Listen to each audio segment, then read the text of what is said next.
Los duelos a muerte de las serpientes africanas.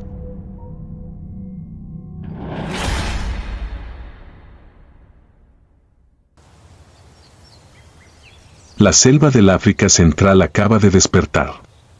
Los primeros rayos del día se filtran a través del denso dosel de hojas, dejando manchas doradas sobre el suelo húmedo.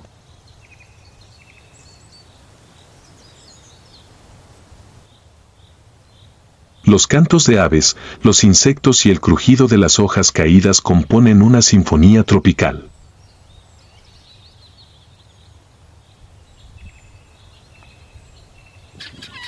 Sobre ese suelo moteado de luz, una bandada de gallinas de Guinea camina en silencio, emitiendo de vez en cuando chillidos cortos, secos, como metal golpeando piedra.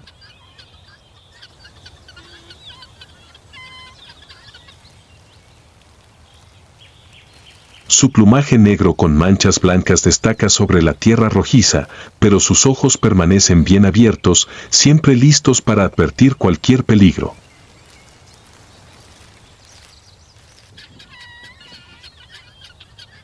Han sobrevivido millones de años de evolución gracias a una sola estrategia, la vigilancia constante.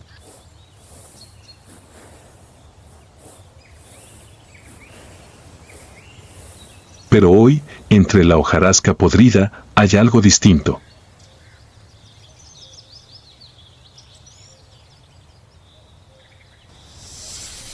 Una franja de escamas tan gruesa como madera húmeda. Su color se funde por completo con el suelo.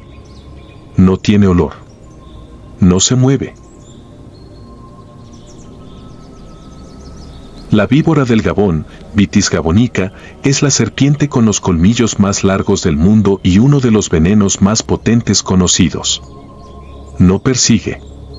No amenaza. No necesita moverse. Solo espera. Una gallina de Guinea se separa del grupo, se acerca a un claro junto al árbol para picotear algo que acaba de moverse entre las hojas.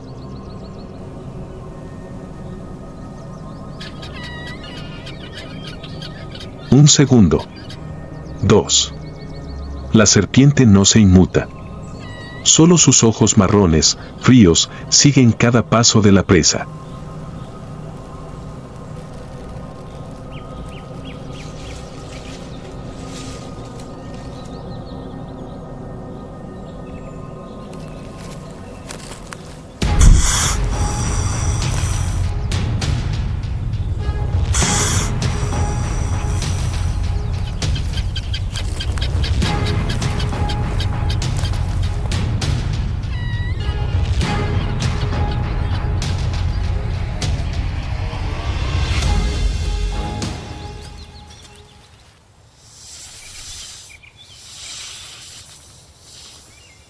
En la selva, la muerte no siempre cae desde lo alto. A veces, está justo bajo tus pies, oculta entre hojas secas, con los ojos bien abiertos y una mordida que no permite errores.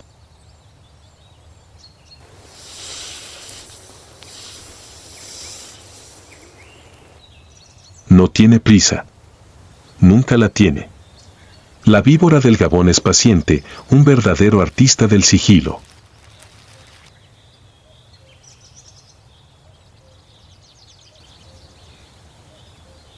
Incluso cuando su presa ya ha muerto, permanece inmóvil durante varios minutos, como si nada hubiera ocurrido en toda la selva.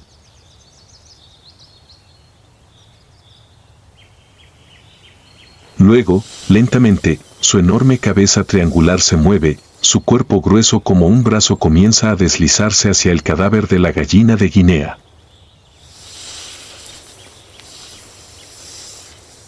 Abre la mandíbula, no con fuerza muscular, sino gracias a unas articulaciones asombrosamente flexibles.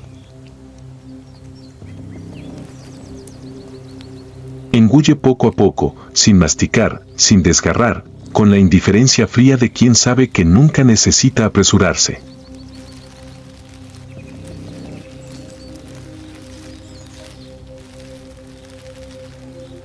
La víbora del Gabón, Vitis gabonica, es la serpiente víbora más grande de África.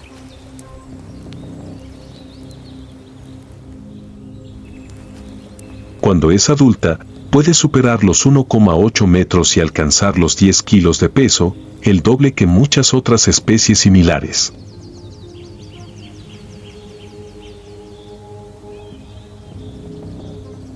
Su cuerpo es ancho, cubierto de escamas rugosas y patrones que se mezclan a la perfección con la hojarasca, volviéndola prácticamente invisible en la espesura.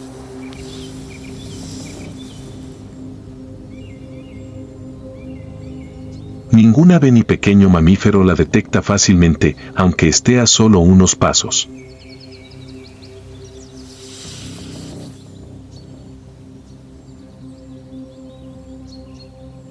Pero lo que la hace realmente temible no es solo su tamaño. Posee los colmillos más largos del mundo ofidio, que pueden medir hasta 5 centímetros, curvos y huecos como agujas hipodérmicas.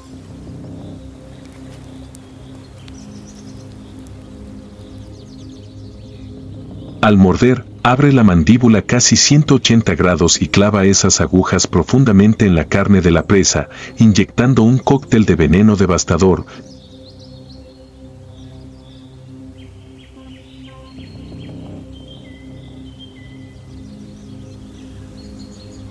Neurotóxicos que paralizan el sistema nervioso, y citotóxicos que disuelven los tejidos desde dentro.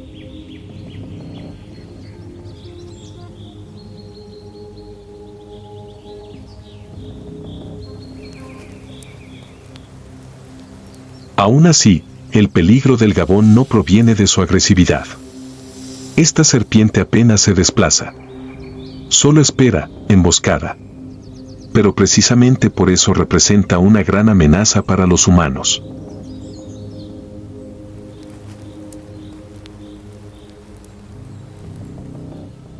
Muchas víctimas no la ven hasta que la pisan.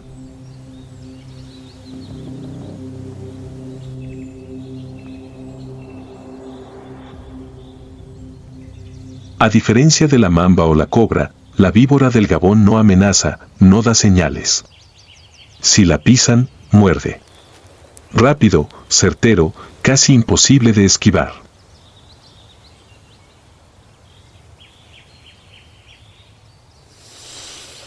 Una mordida sin previo aviso, y el dolor aparece antes de que uno pueda apartar el pie, cuando ya los tejidos empiezan a necrosarse.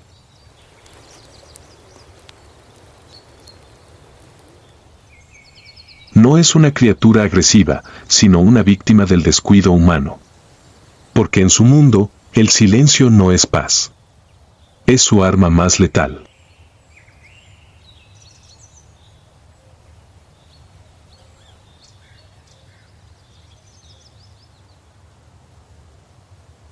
Hace un calor abrasador. La tierra está agrietada bajo el sol del mediodía en una región semidesértica de África. El viento sopla entre arbustos bajos, arrastrando el calor y el olor de la tierra reseca.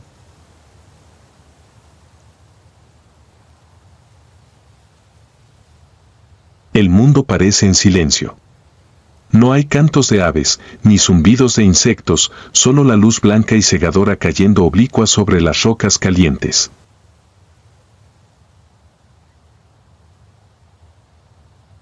De repente, una grieta se abre en el suelo.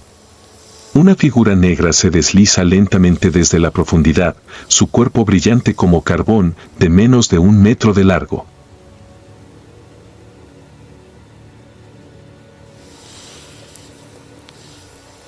No tiene colores de advertencia. No amenaza.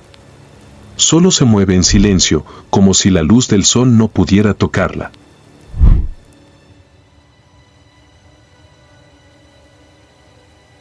La serpiente topo. Un ser que no debería aparecer durante el día.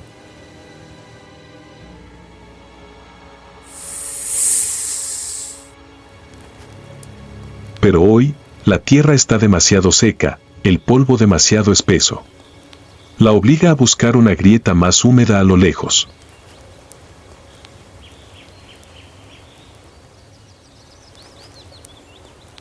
Y para llegar allí, debe cruzar un claro, desnudo bajo el sol, bajo la mirada de quienes siempre están al acecho.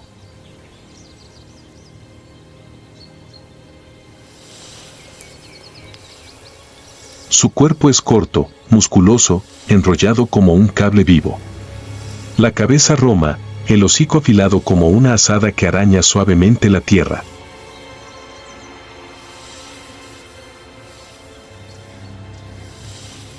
Sus ojos, reducidos a 2 puntos oscuros que no reflejan luz, son inútiles bajo el sol.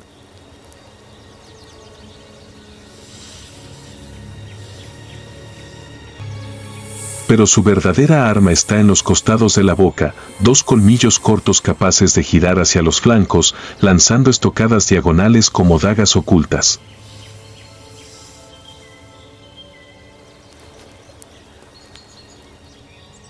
Avanza lentamente. Cada movimiento es prudente, pero decidido.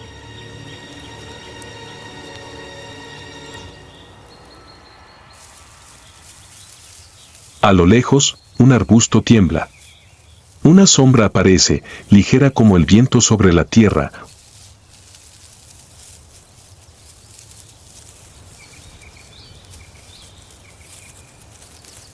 Un gato salvaje africano. La cabeza triangular se alza, las orejas se orientan. Sus ojos dorados se entrecierran, ha visto un movimiento inusual sobre el suelo ardiente. Sus pasos son lentos, silenciosos. Se agacha, los hombros se deslizan suaves como agua corriente. Una mirada. Un lamido en el hocico.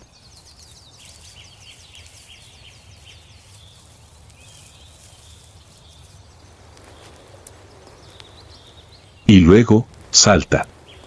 La serpiente se detiene, alza la cabeza, no recta, sino inclinada. Una postura de combate extraña. Pero no tiene tiempo. Una garra felina cae de golpe. Un zarpazo en el cuerpo. La serpiente se encoge, se retuerce.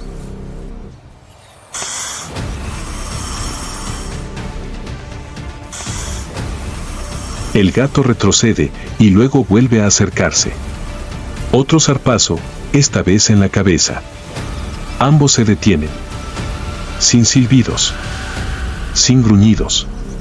Sin sangre. Solo fue un instante hirviente comprimido bajo el sol del mediodía. La serpiente no contraatacó. El gato no continuó. Se miraron, no con odio, sino con el instinto de evaluar al oponente.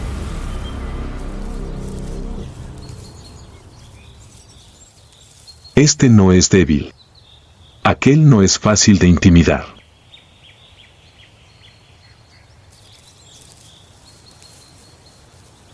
Luego el gato bajó su cuerpo y retrocedió unos pasos.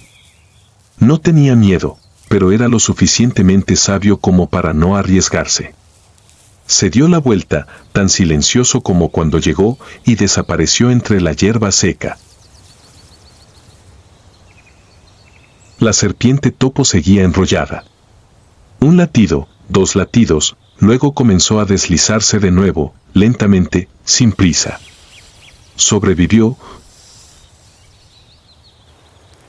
como lo ha hecho durante millones de años, al evitar pelear cuando no es necesario, al saber cuándo luchar y cuándo retirarse.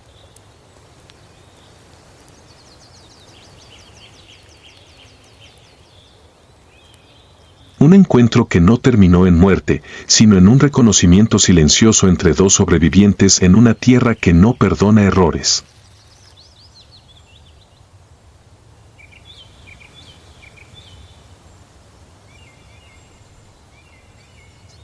Entre las formaciones rocosas calentadas por el sol, donde la sabana dorada se extiende sin fin, un pequeño pero letal movimiento acaba de pasar.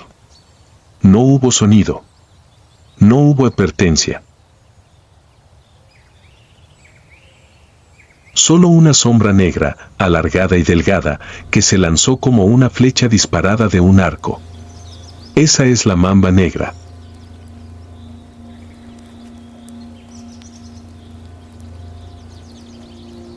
Un hombre que inspira temor en todo el continente africano, no solo por su veneno mortal, sino por la manera en que aparece, repentina, fría, implacable.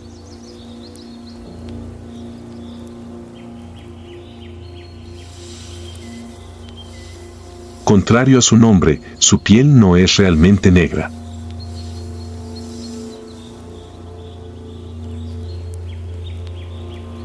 Es de color gris oliva, con reflejos marrón ahumado o a veces azul oscuro, lo suficiente para camuflarse entre troncos secos, rocas agrietadas o suelos polvorientos.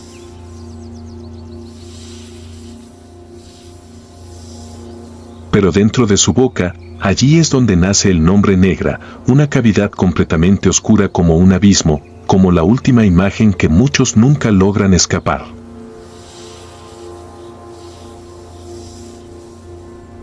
La mamba negra es una de las serpientes venenosas más largas del mundo, puede superar los 4 metros de longitud, con un cuerpo delgado, ligero, cubierto de escamas brillantes. Su estructura muscular especial le permite moverse más rápido que cualquier otra serpiente, alcanzando velocidades de hasta 20 kilómetros por hora en terreno plano. No es solo una serpiente, es el látigo de la muerte que viaja con el viento. A diferencia de muchas serpientes que optan por un estilo de vida de emboscada, la mamba es una patrullera activa. No espera a su presa, la busca.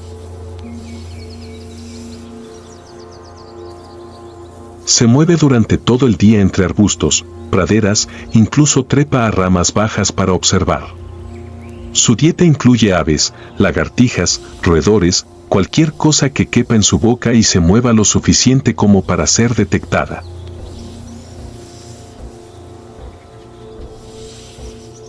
Al cazar, no constriñe ni muerde y suelta. La mamba ataca con velocidad y decisión, 1, 2, 3 mordidas consecutivas.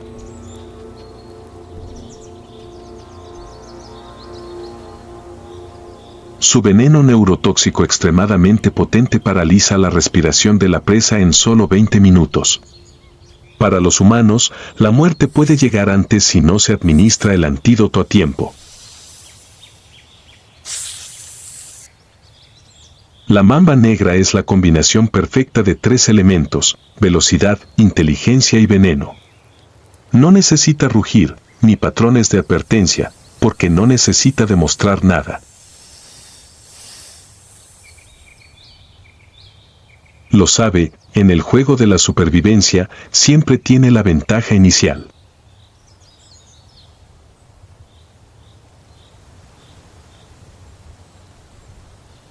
Un mediodía caluroso en la sabana.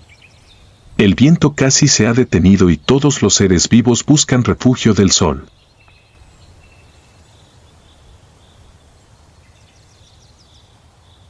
Pero en medio de un claro, donde la hierba pisoteada ha dejado marcas pálidas, 2 siluetas se enfrentan.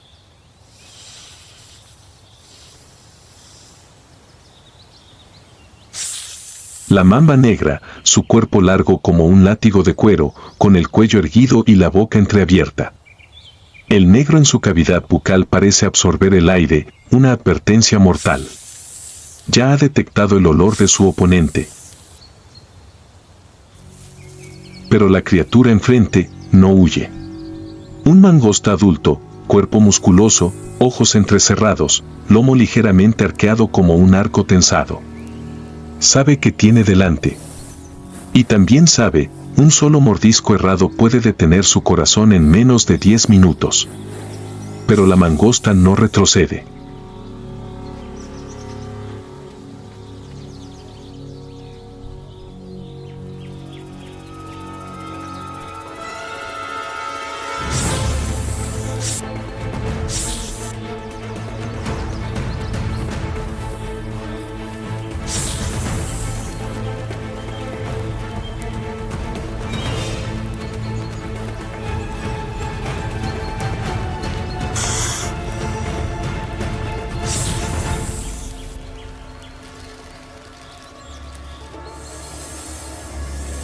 La mangosta suelta y respira con dificultad.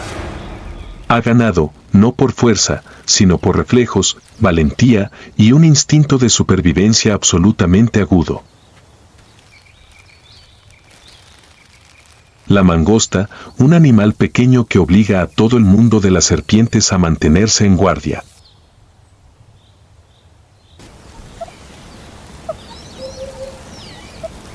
Con una longitud de solo entre 30 y 60 centímetros y una apariencia erizada que no llama mucho la atención, esconde dentro de sí uno de los sistemas nerviosos más rápidos del reino animal. No solo son rápidas, es como si anticiparan el ataque.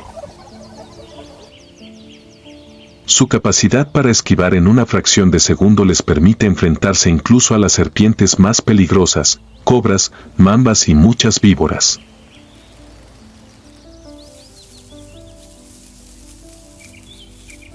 Pero además de sus reflejos, la mangosta posee otra arma, una resistencia natural al veneno.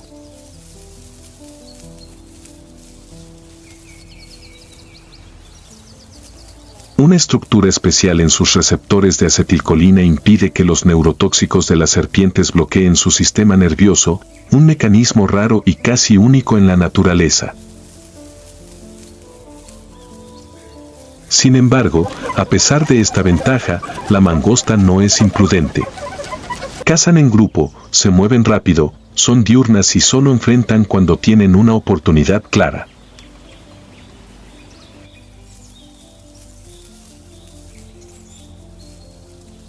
En el mundo de la sabana, donde la temeridad suele llevar a la muerte, la audacia estratégica de la mangosta es una verdadera lección de supervivencia.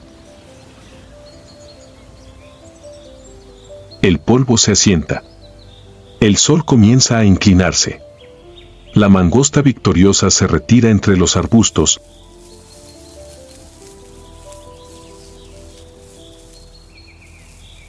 arrastrando consigo el cadáver de la mamba negra.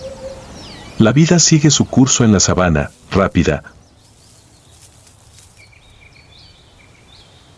feroz y en constante cambio. Una franja de arena se mueve. Una cabeza achatada se eleva.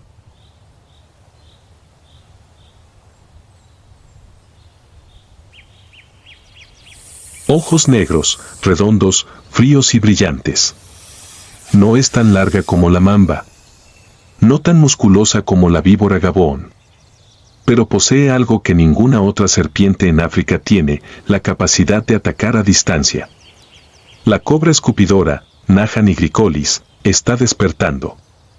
Es una criatura que encarna el arte supremo de la defensa.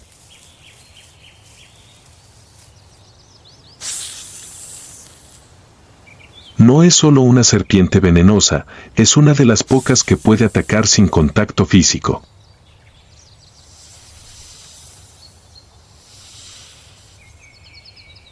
En lugar de depender únicamente de su mordida, puede proyectar su veneno en un chorro preciso, directamente a los ojos del enemigo.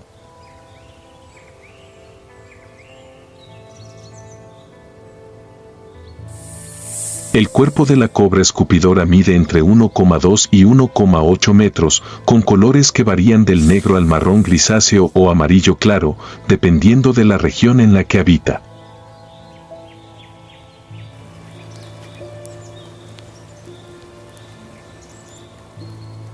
Su rasgo más distintivo es el capuchón en el cuello, una piel extendida por las costillas cervicales cuando la serpiente se siente amenazada.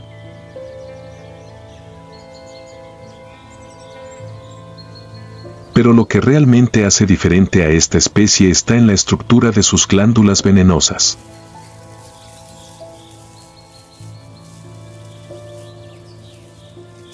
A diferencia de otras serpientes que solo pueden inyectar veneno a través de los colmillos, la cobra escupidora puede comprimir fuertemente sus glándulas y expulsar el veneno en forma de chorro a través de un pequeño orificio cerca de la base del colmillo,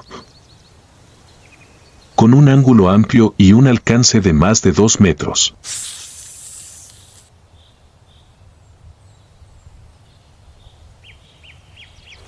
Ese chorro no necesita entrar en la sangre, basta con que toque los ojos para causar una sensación de ardor intenso, e incluso ceguera si no se lava de inmediato.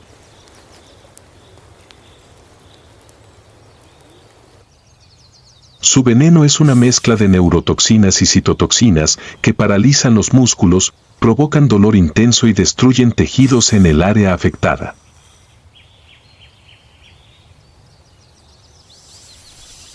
Pero a diferencia de un asesino activo, la cobra escupidora usa esta habilidad principalmente para defenderse. Rara vez muerde de inmediato. Primero ensancha su capucha.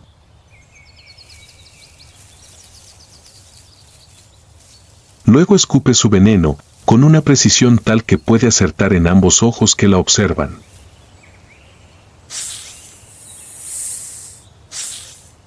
El comportamiento de la cobra escupidora es bastante reservado.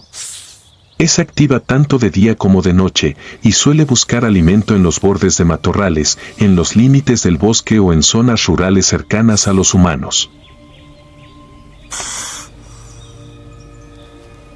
Se alimenta de ratas, crías de aves, huevos y, en ocasiones, de otras serpientes más pequeñas. No caza por emboscada, sino patrullando. Su lengua bífida explora constantemente el aire, detectando cada traza química de su presa.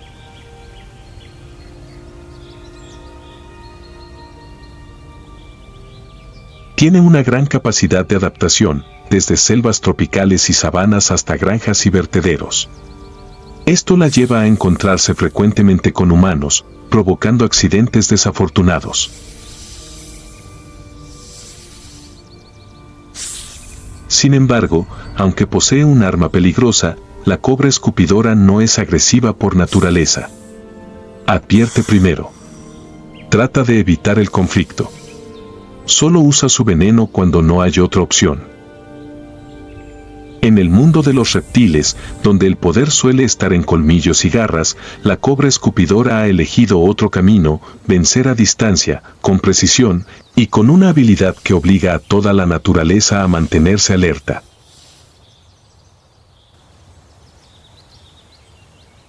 Cuando el sol se inclina hacia el oeste, las sombras de los arbustos se alargan sobre el suelo rojo oscuro.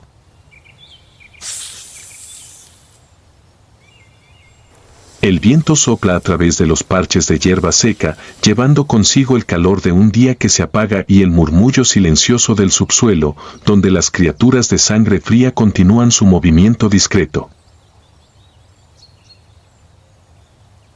Las serpientes no rugen, no tienen alas, no dejan huellas tras cada desplazamiento.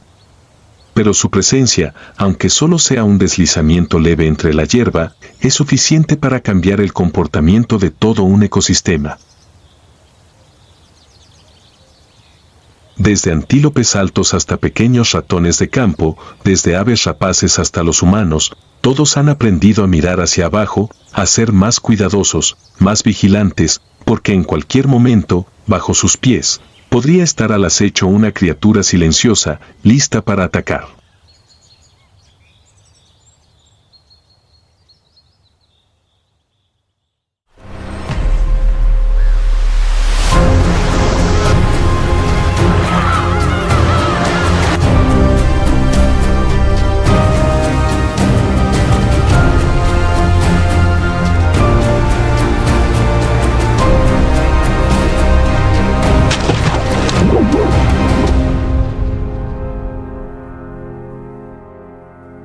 La danza de los pájaros. Un viaje por el mundo de las aves silvestres.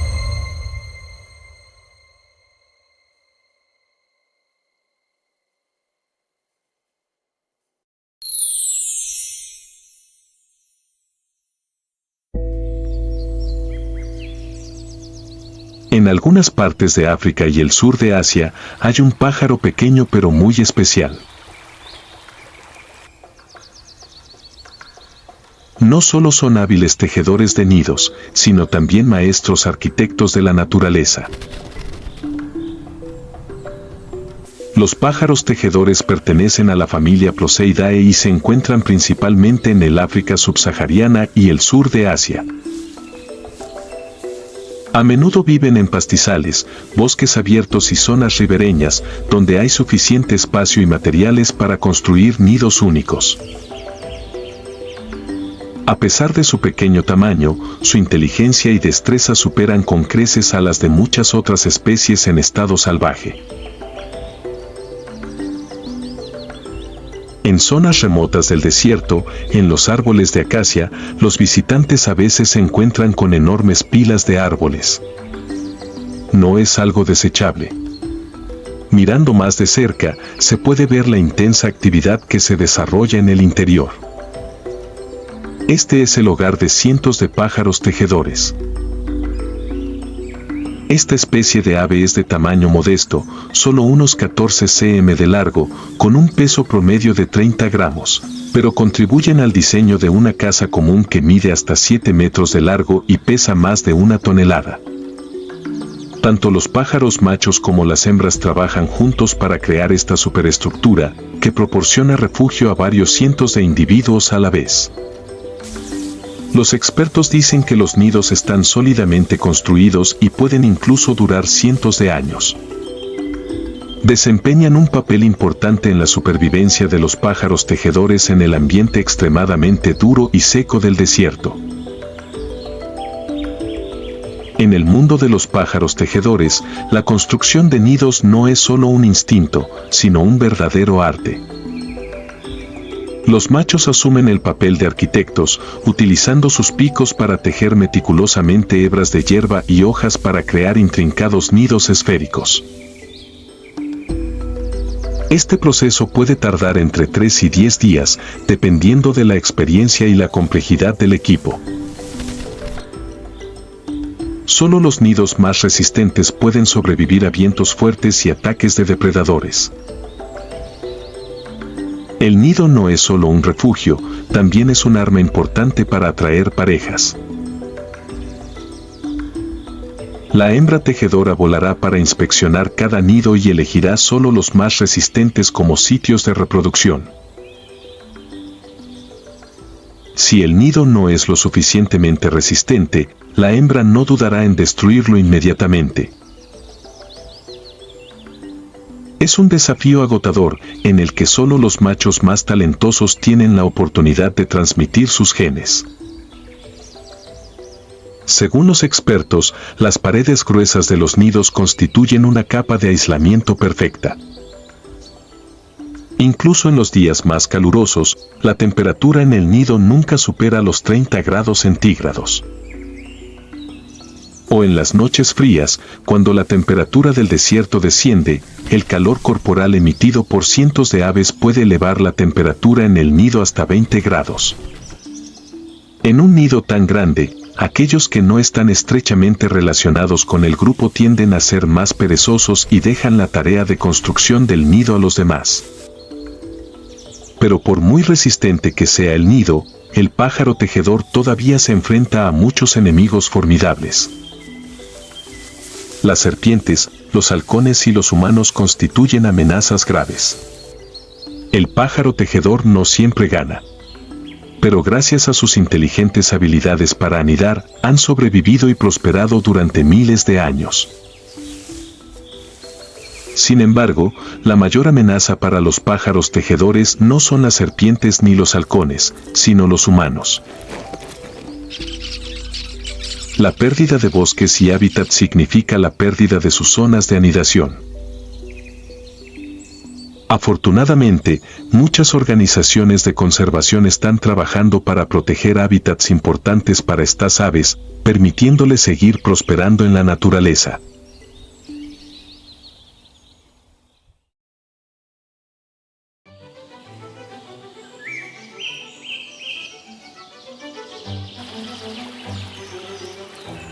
En el mundo natural, hay un pequeño pájaro que posee asombrosas habilidades de caza.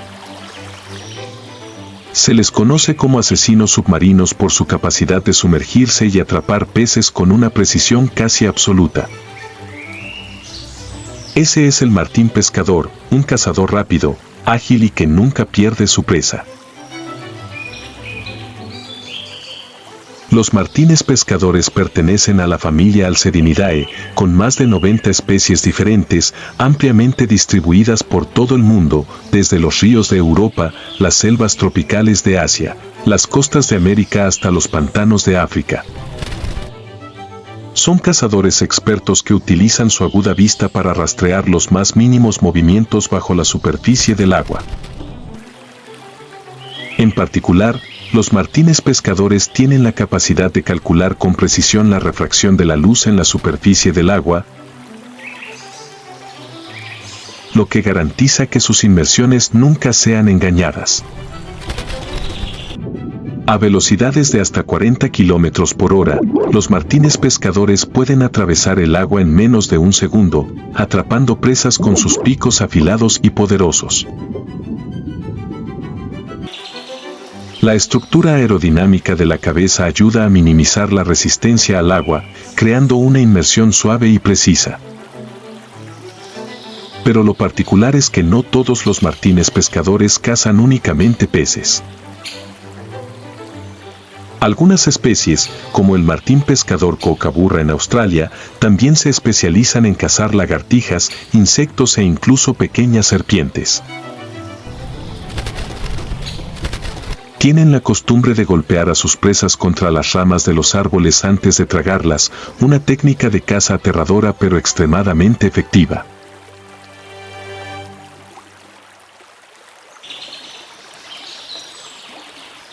En medio del espacio tranquilo del río, un martín pescador posado tranquilamente en la rama de un árbol que sobresalía sobre el agua. Sus agudos ojos escudriñaron el agua azul profundo, buscando el más mínimo movimiento debajo. Desde arriba, divisó un pequeño pez nadando cerca de la superficie del agua. Inmóvil como una estatua, el martín pescador esperaba el momento perfecto.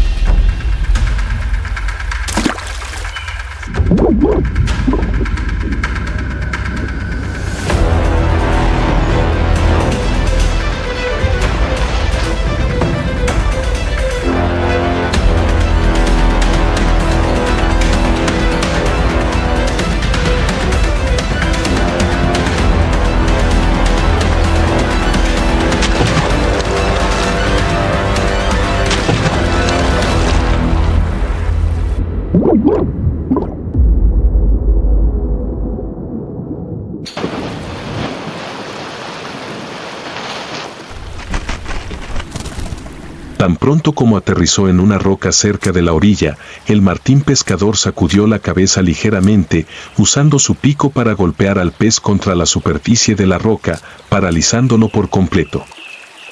Tras unos segundos de inspección, se tragó rápidamente el pez, poniendo fin a una cacería llena de velocidad y precisión.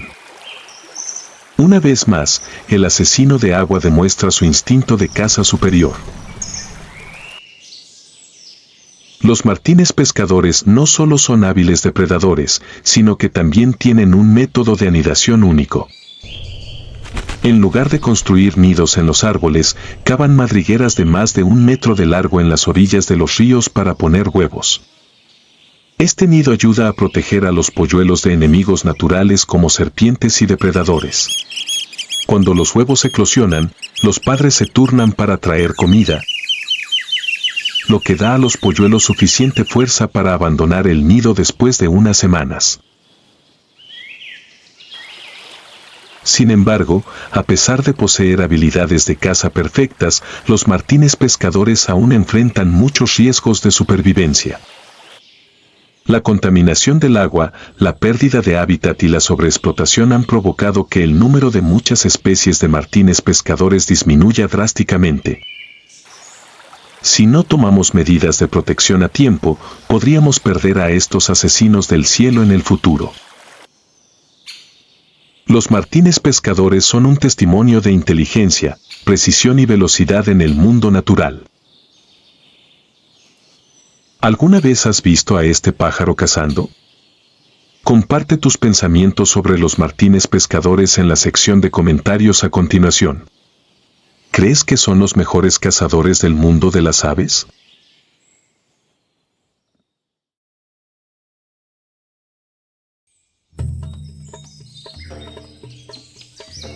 En medio del denso dosel de la selva tropical sudamericana, apareció una criatura con una apariencia impresionante.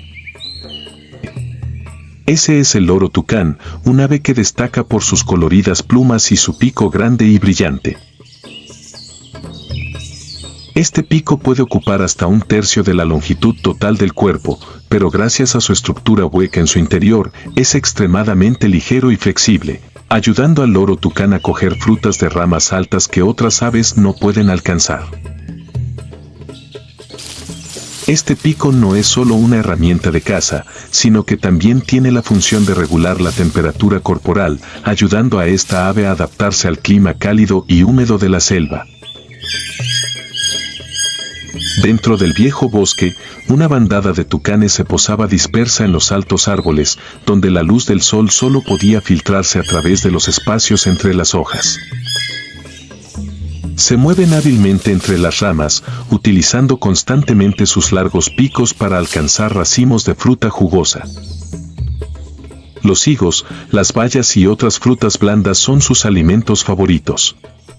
Al descubrir un racimo de frutos maduros de color rojo brillante, un tucán se acercó rápidamente, tomó uno hábilmente con la punta de su pico, lo arrojó al aire, usó su hábil técnica para atraparlo y tragarlo entero. Los demás del rebaño también comenzaron a unirse al banquete, acercándose uno por uno, recogiendo la fruta de la misma manera. El suave aleteo de las alas, combinado con el susurro de las hojas y sus característicos cantos, crean una viva armonía en el verde del bosque.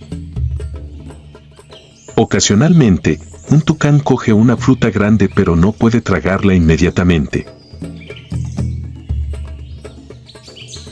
Sacudirá la cabeza ligeramente, usando su lengua para reposicionarse antes de lanzarla alto y atraparla nuevamente con precisión. Las aves jóvenes de la bandada aún no dominan esta técnica, y a veces dejan caer la fruta al suelo, lo que da a los animales que están debajo la oportunidad de aprovechar la fuente de alimento caída. Más que simplemente recoger fruta para comer, los tucanes juegan un papel importante en el ecosistema de la selva tropical. Cuando tragan las semillas dentro de la fruta, estas se excretan en zonas alejadas de donde recogieron la fruta, lo que ayuda a dispersar las semillas y ayuda a la regeneración del bosque. Gracias a sus diversos hábitos frugívoros, ayudan indirectamente a que muchas especies de plantas prosperen, manteniendo el equilibrio del bosque. Los tucanes no son verdaderos loros, sino que pertenecen a la familia Ramphastidae, que incluye alrededor de 40 especies, distribuidas principalmente en América Central y del Sur. Son criaturas sociables, que suelen vivir en pequeños grupos de 5 a 10 individuos y se comunican mediante llamados que resuenan en las copas de los árboles. Este llamado no solo ayuda a mantener la cohesión de la bandada, sino que también sirve como advertencia cuando se detecta algún peligro. Cuando se sienten amenazados, emitirán fuertes llamadas para advertir a sus compañeros y usarán sus poderosas alas para abandonar rápidamente el área peligrosa. A diferencia de muchas otras aves, los tucanes no construyen nidos, sino que aprovechan las cavidades existentes en los árboles, a menudo dejadas por los pájaros carpinteros. Los pájaros padres se turnan para cuidar los huevos y los polluelos. Cuando nacen, las crías de pájaro no tienen picos grandes como sus padres, pero al cabo de unas semanas, sus picos comienzan a desarrollarse, ayudándoles a adaptarse gradualmente a la vida en la naturaleza. Sin embargo, el hábitat de esta especie de ave está seriamente amenazado. La deforestación está provocando la desaparición gradual de sus hábitats, mientras que la caza ilegal para el comercio de vida silvestre también está provocando que el número de tucanes en estado salvaje disminuya drásticamente.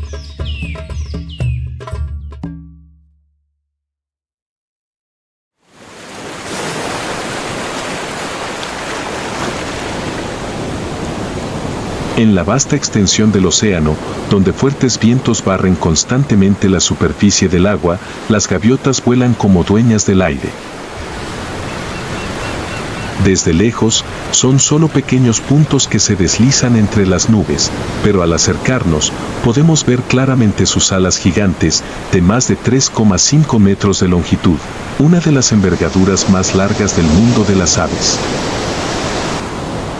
Gracias a su especial estructura aerodinámica, los albatros pueden volar miles de kilómetros sin batir sus alas, utilizando únicamente la brisa del mar para planear por el aire. Son viajeros del mar, pasan casi toda su vida en el aire y solo regresan a tierra durante la época reproductiva. A lo largo de su viaje para conquistar el cielo, los albatros parecen incansables. En concreto, según las investigaciones, consumen menos energía cuando vuelan que cuando están parados en tierra. El secreto está en cómo aprovechan la fuerza del viento y las corrientes atmosféricas.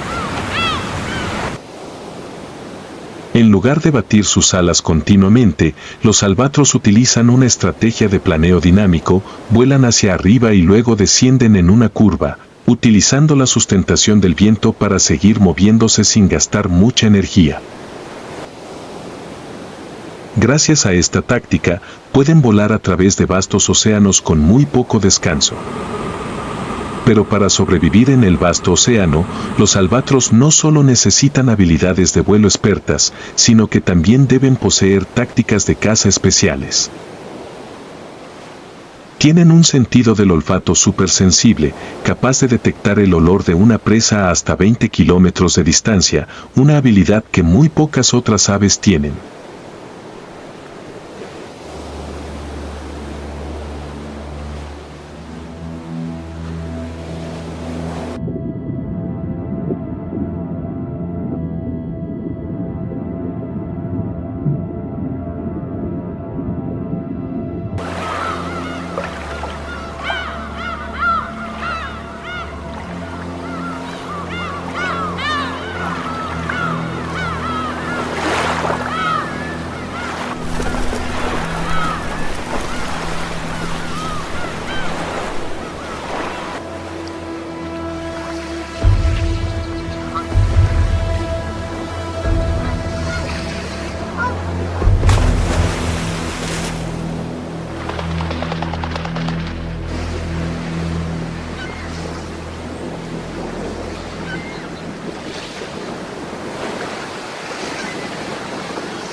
Las presas no siempre son fáciles de atrapar.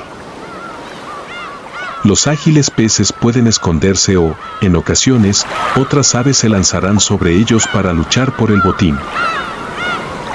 La vida en el océano no deja lugar al error y, para sobrevivir, los albatros deben perfeccionar constantemente sus habilidades de caza.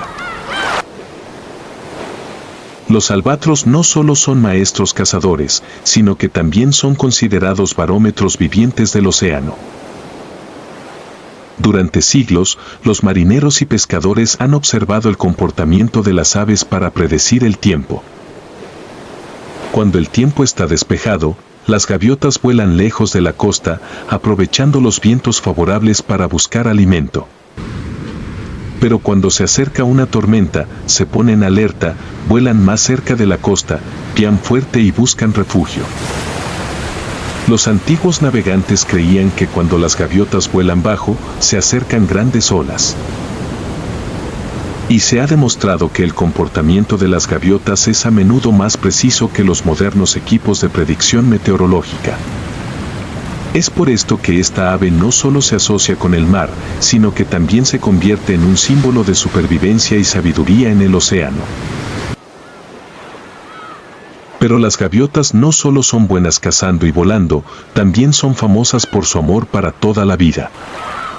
Cuando una pareja de gaviotas se aparea, realizan un ritual especial, apretando sus picos y produciendo un agradable sonido de clic. Esto no es solo un acto de afecto, sino también una forma de comunicarse, confirmando su armonía espiritual. Las gaviotas solo eligen parejas cuyos cantos coinciden con los suyos, y una vez que se encuentran, se unirán de por vida, criando a sus polluelos juntos y acompañándose mutuamente en largos viajes. Los albatros anidan en acantilados costeros escarpados, donde están a salvo de los depredadores. Los pájaros bebés son débiles y dependen completamente de sus padres cuando nacen. Permanecerán en el nido durante muchas semanas antes de poder volar hacia el mar y embarcarse en la desafiante vida que les espera. A pesar de ser dueños de los cielos, los albatros se enfrentan a una de las mayores amenazas de su historia, la contaminación de los océanos. Los desechos plásticos están tan extendidos en el océano que la gente los confunde con comida, lo que provoca que miles de gaviotas mueran cada año por obstrucciones digestivas.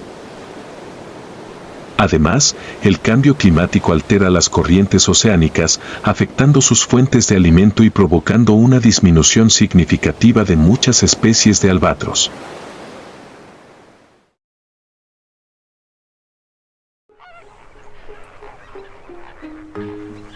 En los vastos humedales de África, los pelícanos dominan las aguas. Al amanecer, una enorme bandada de pelícanos surca el cielo con las alas extendidas como velas deslizándose por el aire. Se encuentran entre las aves más grandes del mundo, con una envergadura de hasta 3,5 metros, una longitud corporal de casi 1,8 metros y un peso de hasta 15 kilogramos, pero pueden volar cientos de kilómetros sin mucho esfuerzo.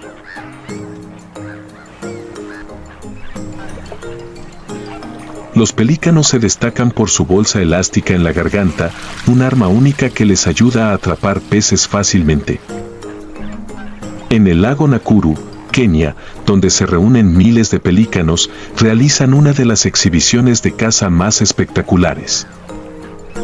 Docenas de ellos formaron un círculo en el agua, con las alas bien abiertas para perseguir a los pequeños peces hasta el centro. Una vez que localizan a su presa, todo el cardumen se lanza de cabeza al agua, abriendo sus gigantescas bolsas en la garganta y atrapando cada pez en un abrir y cerrar de ojos.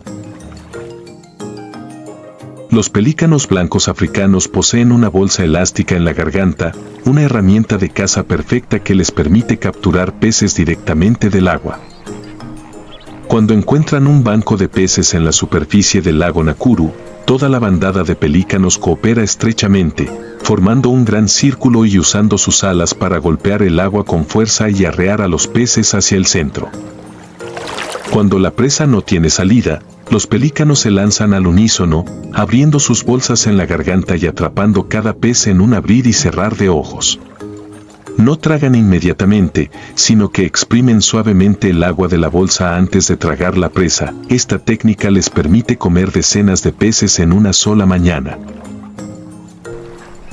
Los pelícanos del lago Nakuru no solo son maestros cazadores, sino que también tienen una vida social especial. Durante la temporada de reproducción, cientos de parejas de pelícanos visitan las marismas del lago, donde construyen nidos con ramitas y plumas. Los machos lucharán entre sí por el derecho de apareamiento, mientras que las hembras elegirán a sus parejas en función de su fuerza y perseverancia.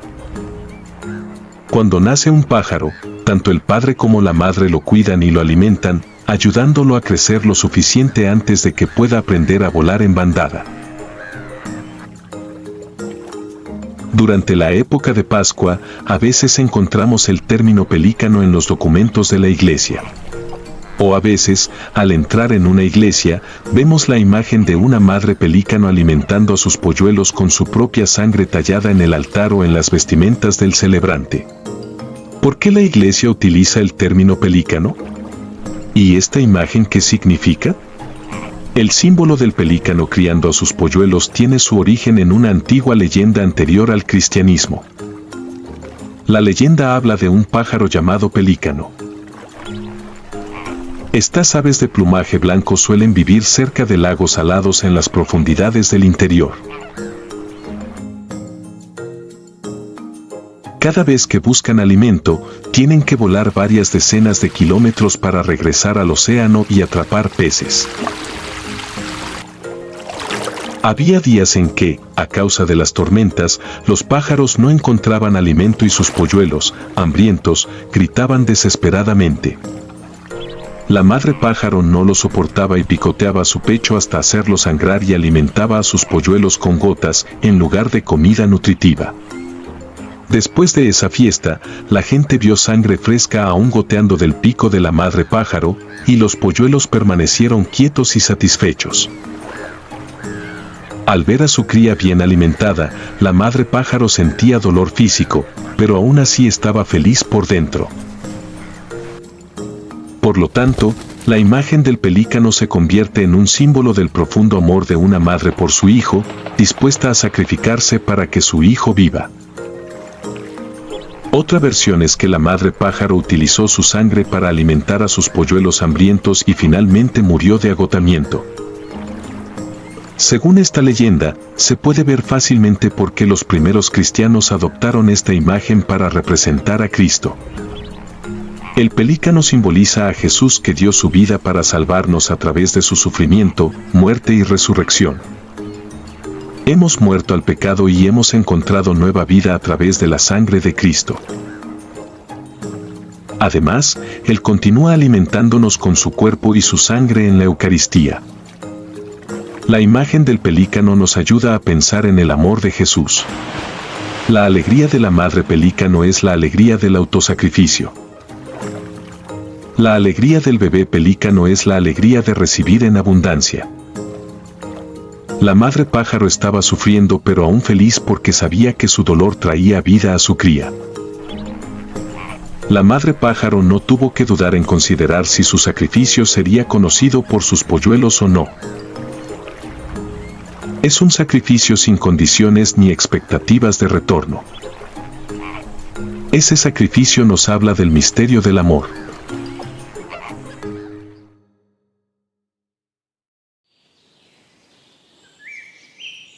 Desde la antigüedad, cuando la gente todavía adoraba a los dioses, había un pájaro que siempre se encontraba entre la frontera entre la oscuridad y la luz. Más que un pájaro, el cuervo lleva en sí misterios antiguos, una inteligencia que va mucho más allá de lo que podemos imaginar. Hace miles de años, nuestros antepasados reconocieron la diferencia de los cuervos. No solo son testigos de la historia, sino que se convierten en parte de ella. En el extremo norte de Europa, Odín, el dios supremo de la mitología nórdica, eligió a los cuervos como ojos y oídos. Cada día, Hugin, pensamiento, y Munin, memoria, vuelan alrededor del mundo, recopilando todas las noticias y luego regresan a susurrar al oído del dios.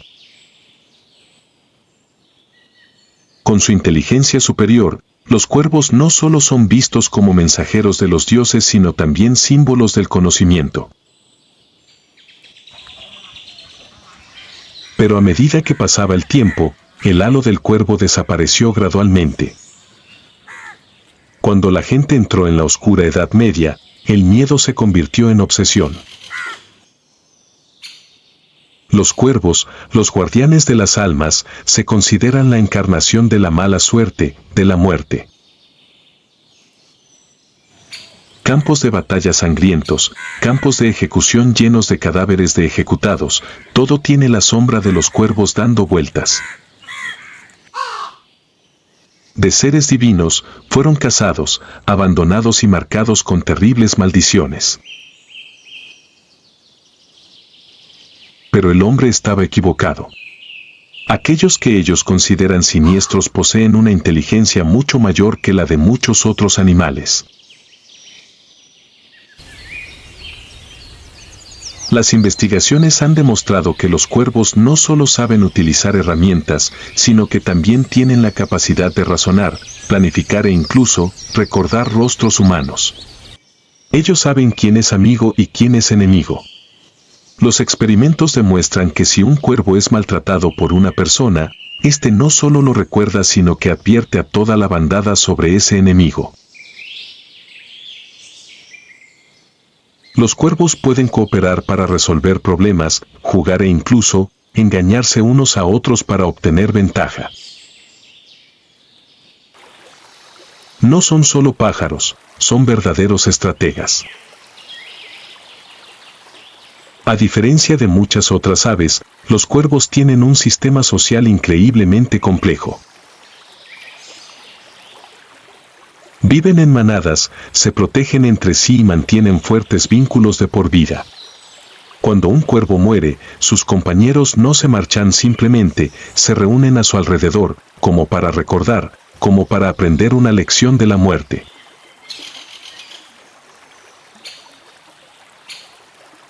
Los cuervos forman parejas de por vida, construyen nidos, crían a sus crías y defienden el territorio juntos. No solo tienen afecto familiar, también mantienen amistades durante muchos años, algo raro en el mundo de las aves. Hoy en día, ya sean cazados o venerados, los cuervos siguen siendo inseparables de los humanos. Se infiltraron en las ciudades, adaptándose a los rascacielos como si fueran acantilados naturales. Saben que deben esperar en los semáforos en rojo para recoger las castañas aplastadas por los coches. Saben aprovechar el descuido humano para sobrevivir. ¿Creemos que somos los gobernantes? Pero si nos fijamos bien, quizás sean los cuervos los que nos están observando. Desde los libros antiguos hasta las leyendas modernas, el cuervo ha sido durante mucho tiempo un símbolo de misterio y sabiduría. Edgar Allan Poe escribió una vez, nunca más, como una profecía que nunca muere.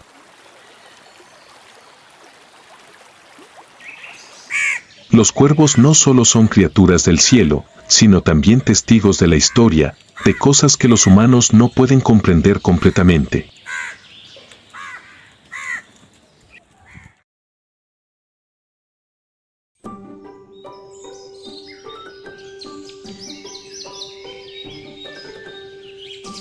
En medio de los vastos bosques, donde se alzan altos árboles centenarios, se oye un sonido resonante que rompe el silencio de la naturaleza. Los golpes rítmicos y decisivos resuenan desde las altas copas de los árboles, creando una sinfonía única del antiguo bosque. No era el sonido del viento agitando las ramas, ni tampoco el sonido de animales cazando. Es el sonido del industrioso pájaro carpintero, un ave con algunas de las características evolutivas más singulares del mundo natural. Los pájaros carpinteros son verdaderos artesanos del bosque. Con sus picos duros como el acero, perforan los troncos de los árboles para buscar insectos, construir nidos o enviar señales de comunicación. Un pájaro carpintero puede golpear el tronco de un árbol entre 8.000 y 12.000 veces al día. Cada golpe tiene una fuerza 1.000 veces mayor que la gravedad de la Tierra. Increíblemente, a pesar de ser sometidos a descargas tan fuertes, sus cerebros permanecieron intactos.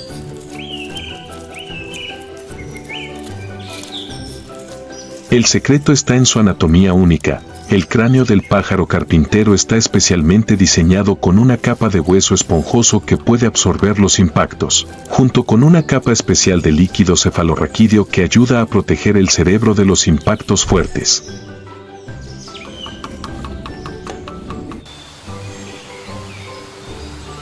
Además, el sistema muscular del cuello y el pico también juega un papel importante en la dispersión de la fuerza, haciendo que cada golpe sea efectivo pero no dañino para el cuerpo. Pero los pájaros carpinteros no solo son maestros escultores, también son arquitectos talentosos. Cada año, tallan cavidades perfectas en los troncos de los árboles para hacer sus nidos. Una vez que los polluelos han madurado y abandonado el nido, estas cavidades se convierten en hábitats ideales para muchos otros animales como ardillas, búhos, murciélagos y abejas. Por lo tanto, los pájaros carpinteros desempeñan un papel importante en los ecosistemas forestales, creando hábitats para cientos de otras especies.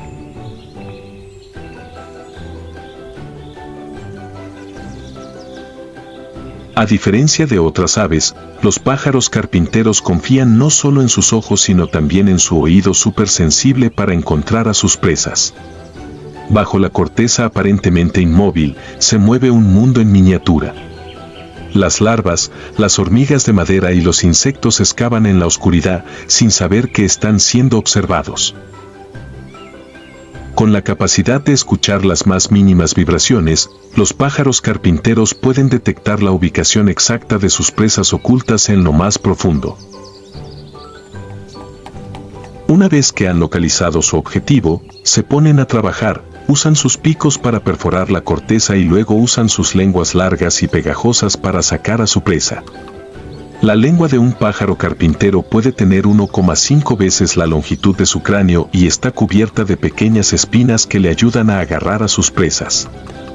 La dieta del pájaro carpintero es variada y se compone principalmente de insectos, larvas, hormigas y gusanos, pero algunas especies también comen frutas, semillas e incluso savia de árboles.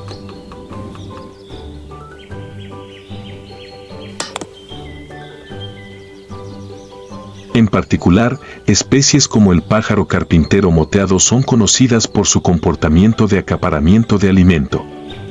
Introducirán castañas o piñas en las grietas de la corteza y luego usarán sus picos para abrirlas y sacar los granos del interior.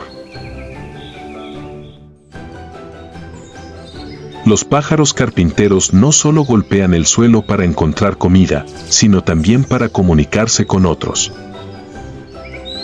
Cada especie tiene un ritmo de golpeteo distinto, muy similar al modo en que los humanos usamos el lenguaje.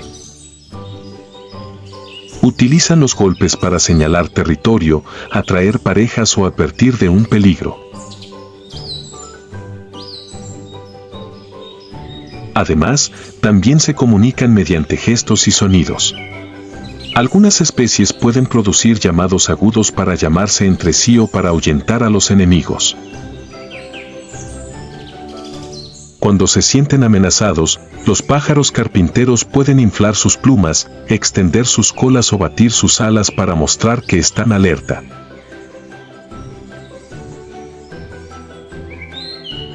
Hay más de 200 especies de pájaros carpinteros en todo el mundo, cada una con características y hábitos diferentes. Pájaro carpintero crestado, América del Norte. Uno de los pájaros carpinteros más grandes, con una llamativa cresta roja y un sonido similar al de un tambor en el bosque profundo.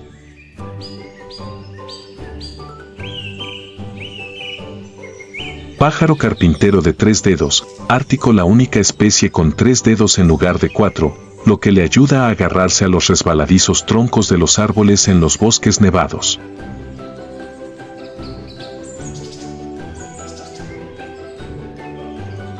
Pájaro carpintero verde, europeo. Uno de los pocos pájaros carpinteros verdes de colores brillantes, prefiere cazar hormigas a perforar los árboles.